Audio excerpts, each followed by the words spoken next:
just to let you know, Firmino is fine. He came on for Daniel Sturridge. Oh, cool. Good to know. Okay. I mean, if he comes on and walks into the goalposts, we'll know he's not okay, but hopefully he is. Yeah, true. What is your problem with Liverpool players? I'm just saying, I've been saying it.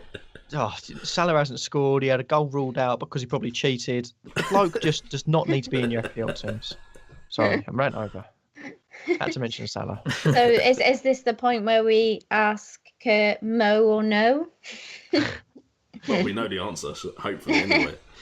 Well, I mean, if we would have had a goal or assist from Mane, then potentially I'd be more upbeat. But neither of them scored, so it shows that no matter what anyone says, neither of them are going to score week in, week out. I mean, Mane's had 2 blanks.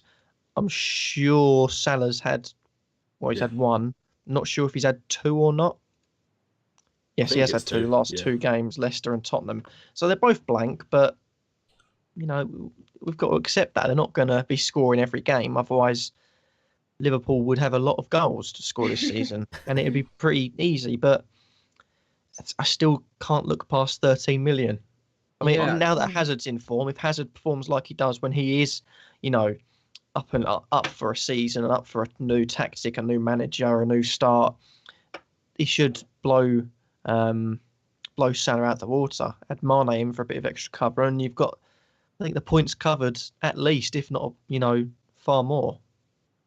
I generally just don't know anymore, is the honest answer. I would never stay on a player this expensive if he wasn't returning. But then I think it's only 2 game weeks. It's not really even that long.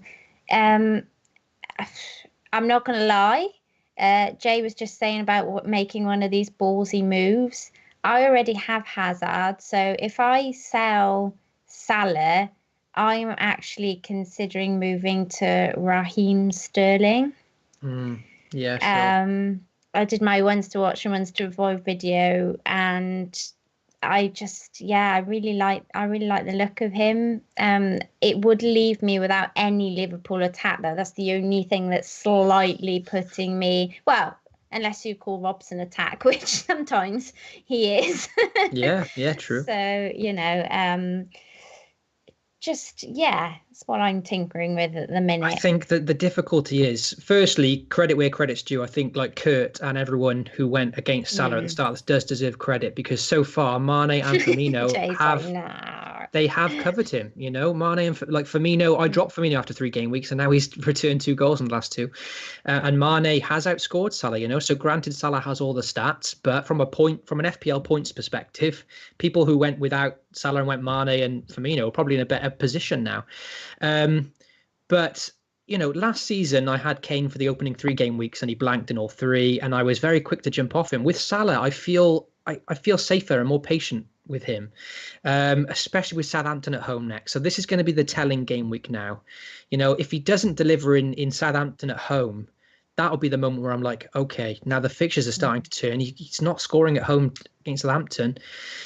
All the stats are there to suggest this Southampton game, surely he's going to deliver something, but that's why I feel very safe to own him for this week. But if Salah does blank at home to Southampton, then that's where maybe a little voice in my head might think, and I think in terms of Sterling, you're right to consider him. Obviously there is that risk of rotation, but he's probably one of the less of a risk, isn't he? He's more safe than Mahrez and Sane, arguably.